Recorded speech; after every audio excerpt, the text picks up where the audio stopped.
Tracking email opens and clicks in HubSpot. Welcome to today's video on tracking email opens and clicks in HubSpot. In this video, we'll be exploring how to use HubSpot's email tracking features to gain valuable insights into your email campaigns and improve your overall email marketing strategy. HubSpot offers a range of email tracking features that allow you to monitor email opens, clicks, and other key metrics. To get started, navigate to the email template editor in your HubSpot account and click on the Tracking tab. From here, you can enable email tracking for individual templates or for all templates in your account. Once you've enabled email tracking, you can view detailed reports on email opens and clicks in the email tracking dashboard. This dashboard provides a range of metrics, including the number of opens, clicks, and unique clicks, as well as the percentage of recipients who opened or clicked on your email.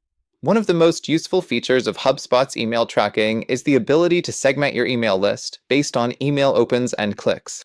By doing so, you can identify which segments of your list are most engaged with your content and tailor your future email campaigns accordingly. To segment your email list, navigate to the Email Template Editor and click on the Segment tab. From here, you can create custom segments based on email opens, clicks, and other criteria. You can then use these segments to create targeted email campaigns that are more likely to resonate with your audience. By leveraging HubSpot's email tracking features, you can gain a deeper understanding of your email marketing performance and make data-driven decisions to improve your campaigns. Whether you're just starting out with email marketing or looking to optimize your existing campaigns, HubSpot's email tracking features are a powerful tool to have in your toolkit.